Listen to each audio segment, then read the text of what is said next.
Salut à tous, c'est Thomas de la Tribune Olympienne. Petite vidéo spéciale Mercato aujourd'hui suite à l'article paru dans l'équipe. On vous résume tout ça dans cette vidéo. On commence par les départs et sans doute le dossier le plus important, celui de Matteo Guendouzi. Malgré une situation sportive délicate depuis quelques semaines, son départ est programmé pour cet été. On connaissait l'intérêt d'Aston Villa, qui est toujours d'actualité. On peut rajouter désormais celui de West Ham, qui va chercher un remplaçant à Declan Rice, et dans une moindre mesure, Newcastle, qui est venu aux infos. Des formations italiennes suivent également l'international français, c'est en tout cas la grosse vente programmée par Pablo Longoria cet été. 3 autres joueurs devraient aussi être mis sur le marché cet été. Cengiz Under en fin de contrat en 2025 sera disponible, lui qui a connu un début de saison compliqué avant de bien revenir pour être un titulaire indiscutable.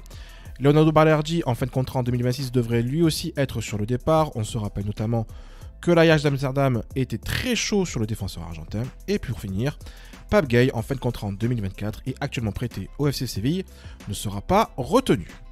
Il y aura des discussions aussi autour d'autres éléments comme par exemple Alexis Sanchez.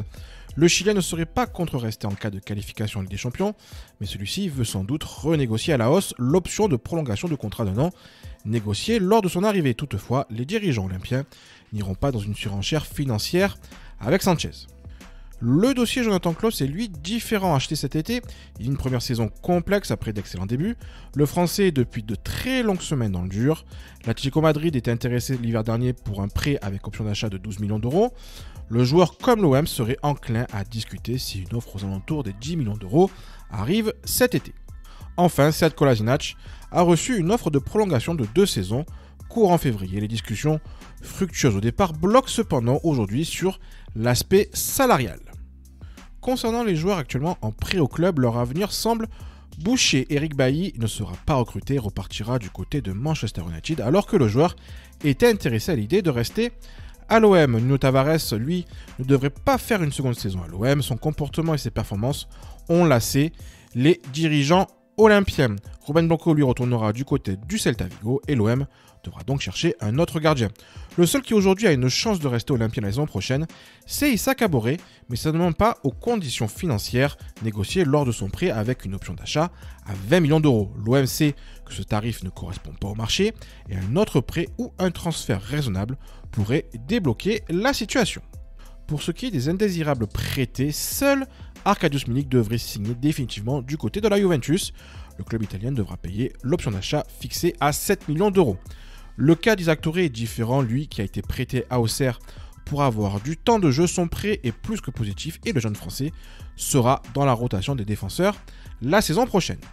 Concernant les arrivées, Longoria a ciblé plusieurs postes pour la saison prochaine. Un gardien, des pistons avec une priorité pour le côté gauche, un défenseur central minimum, un milieu axial et un attaquant. Premier dossier, celui d'Evan Ndika, le défenseur français de Francfort en fin de contrat.